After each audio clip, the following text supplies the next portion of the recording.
बिस्मिल्लाहिर्रहमानिर्रहीम। अस्सलामु अलैकुम नाज़रीन and welcome back to STN TV। इस एपिसोड के आगाज़ में हम देखेंगे कि ओलिव की करारगाह दिखाई जाती है, यानी कि ओलिव का ठिकाना दिखाया जाता है जहां पर वो कांता कुजीनस के साथ मौजूद था। और ओलिव कांता कुजीनस से कहता है उस्मान किलो से 10 बरदार होकर पीछे हट जाने वाला शख्स बिल्कुल भी नहीं है। जरूर इस बात में कोई ना कोई गड़बड़ है, इसका कोई ना कोई मंसूबा है। इस पर कांता कुजीनस कहता है इस दफा इसका कोई मंसूबा नहीं। उस्मान को इतना किनारे पर लगा दिया है कि इसके पास और कोई चारा नहीं सिवाय हमारी बात मानने के लिए। या इसका खात्मा होता या फिर वो किले हवाले करता, इसीलिए फिर भी इसने किले हवाले कर दिए। इस पर ओलिव कहता है ठीक है, लेकिन फिर भी तुम उसकी किसी भी हरकत के लिए खुद को तैयार रखो और मुनासिब मौका मिलते ही इसकी जान मैं ले लूंगा। इस पर कांता कुजीनस कहता है बहुत आला, ठीक है, और फिर अपनी जगह से खड़े होकर कहता है मैं तुम्हें एक ना खत्म होने वाली जंग दे रहा हूँ ओलिव। जब तक रूए जमीन पर कोई शख्स बाकी है जिससे हमने बदला ना लिया हो तब तक तुम खून रेजी कर सकते हो, लेकिन इसके लिए तुम्हें सिपाहियों और हथियारों की जरूरत होगी। इसीलिए मेरे पास तुम्हें ये मुहैया करने की ताकत मौजूद है। तुम ये बात जानते हो ना? इस पर ओलिव कहता है हाँ मैं जानता हूँ ये बात, लेकिन तुम अब क्या मुझसे चाहते हो? इसी के साथ ओलिव मजीद कहता है कि मैं जानता हूँ, इसीलिए तो मैं जंग में तुम्हारे साथ मौजूद हूँ, मुसलमानों का खून बहाने के लिए। इसीलिए मैंने ईसाई होने का फैसला किया है। इस पर कांता कुजीनस कहता है बहुत आला, तुमने तो मुझे खुश कर दिया। तुम्हारा असल जन्म ईसा अलैहिस्सलाम को पहुंचाने के बाद ही होगा ओलिव। इस पर ओलिव कांता कुजीनस की बात बहुत ही गौर से सुन रहा होता है, तो कांता कुजीनस कहता है तुम दुरुस्त रास्ता इख्तियार करोगे, इसीलिए पादरियों को मैं अपने साथ लेकर आया हूँ। मुझे पता था कि तुम अपना मजहब जरूर तब्दील करोगे। इस पर ओलिव कहता है हाँ ठीक है, और इसके साथ ही वो कांता कुजीनस ओलिव को लेकर एक पादरी के पास पहुंचता है जो कि एक बहुत बड़े घड़े में पानी में मौजूद था, यानी कि यहाँ पर ये लोग मजहब तब्दील करवाते थे। इसी के साथ ओलिव भी उस पानी के अंदर चल देता है जहाँ पर पादरी पहले से ही मौजूद था, जिसे देखकर ओलिव भी उस पानी में चल देता है और पादरी उसे 2-3 बार उस पानी में डुबोने के बाद बाहर निकालता है। और फिर ओलिव एक बूढ़े पादरी के पास आता है जिस पर वो ओलिव से कहता है ओलिव अपनी पिछली जिंदगी बदसिमा किए जाने के तौर पर दफन कर दी है तुमने।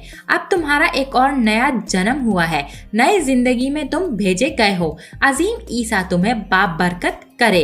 इस पर ओलिव कहता है ठीक है, और इसके साथ ही वो पादरी ओलिव को इशारा करके बताता है कि हम इस तरह से ईसा का शुक्रिया अदा करते हैं और इबादत करते हैं, जिस पर ओलिव भी वही अमल दोहराता है। और इसी तरह से तमाम वाइकिंग्स का मजहब तब्दील किया जाता है। जिसके बाद ओलिव कांता कुजीनस के पास आता है और कहता है जिंदगी भी बहुत अजीब है। दिन के आगाज पर मेरा खुदा और दीन था, और अब दिन के इख्तिताम पर मैं अपना मजहब ही बदल चुका हूँ। अब मैं बाप बेटा और मुकद्दस रूह के लिए सांस लूंगा। इस पर कांता कुजीनस ओलिव से कहता है कि हमारा रिश्ता बहुत मजबूत होगा, मिलकर हम मुसलमानों को इन सरजमीनों से निकाल फेंकेंगे। इस पर ओलिव उस्मान की जानिब देखने लगता है। वहीं दूसरी जानिब हम देखते हैं कि यानी शहर में उस्मान बे अपने दीवान में मौजूद होते हैं और इसी दौरान बोरान अंदर आने की इजाज़त तलब करता है, जिस पर उस्मान बे कहते हैं आ जाओ। और फिर बोरान और जरकोताई उस्मान बे के हुजूर पेश होते हैं, जिसके बाद बोरान उस्मान बे को बताता है कि हुजूर हमने किले सरदारान के हवाले कर दिए हैं। यहाँ पर मंजर तब्दील होता है और औजार बे कारा जहासर किले में दाखिल होते हैं। इसी दौरान उस्मान बे की आवाज़ सुनाई देती है जो कह रहे थे कि हमने ये किले अपना खून बहाकर हासिल किए हैं। ये काफ़ी ना हुआ तो अपनी जानें भी पेश की, अपने शहदा भी पेश किए, कभी भी हम किसी के हवाले नहीं कर सकते। इस्मिहान समझती है कि उसने अपने वफादार सरदारान को इन तख्तों पर बिठाया है, लेकिन असल में ऐसा नहीं है। लेकिन सरदारों को मैंने इसके पास भेजा है। इसी के साथ अमरिहान बे दिखाया जाता है जो कि कोलो जुहासर में दाखिल हो रहा था और वहां पर भी उस्मान बे की आवाज आती है कि मैंने खेल के अंदर खेल तरतीब दिया है और इस्मिहान ने ये दाना निगल लिया। वहीं दूसरी तरफ बलजीक किला दिखाया जाता है जहां पर शाहीन बे किले में दाखिल होते हैं। तो इसी दौरान उस्मान बे की भी आवाज आती है कि फतह की आग से जिसका दिल जलता है उसे खरीदा नहीं जा सकता। अल्लाह ताला के लिए जिसका दिल जलता हो वो अपने रास्ते से कभी भी नहीं पीछे हट सकता।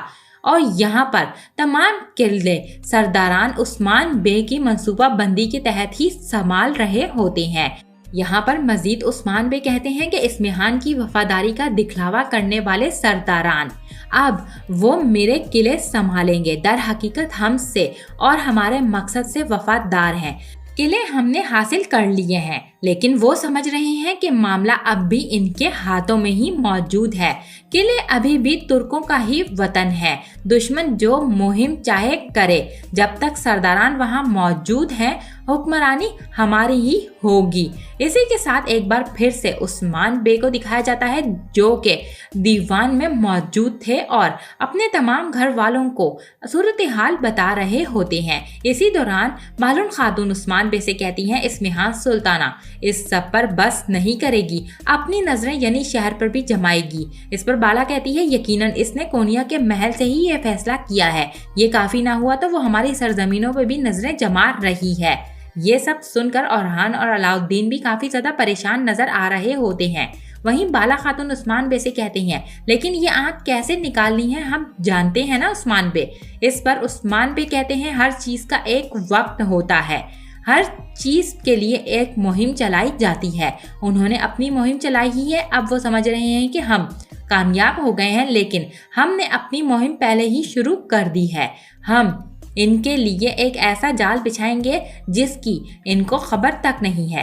अपने रब के हुक्म और मेहरबानी से इंशाल्लाह हम इस सब में कामयाब होंगे। इस पर मलूम खातून और बाला खातून कहती हैं इंशाल्लाह जनाब। फिर उस्मान बे अपनी जगह से उठ खड़े होते हैं और कहते हैं जो होना है हो जाए, हम देखेंगे, चलो सिपाहियों। इस पर उस्मान बे जैरकोताई और बहरान को लेकर दीवान से रुखसत हो जाते हैं और दूसरी तरफ मारमाराजक किला दिखाया जाता है जहां पर औक्तम बे बेंगी खातून और आलचिची खातून पहुंचते हैं, जिसके बाद वो तीनों अपने अपने घोड़ों से नीचे उतर आते हैं और आलचिची खातून फौरी तौर से नाराजगी जाहिर करते हुए कमरे की जानिब जाने लगती है। तो बेंगी खातून भी गुस्से में आलचिची के पीछे होती हैं और कहती हैं आलचिची रुको। इस पर आलचिची रुक जाती है और मुड़कर बेंगी खातून की जानिब देखती है। वहीं औक्तम बे सिपाहियों से कहते हैं कि सिपाहियों सहन खाली कर दो, यहाँ से चले जाओ। इसके साथ ही सारे सिपाही सहन को खाली करके चल देते हैं,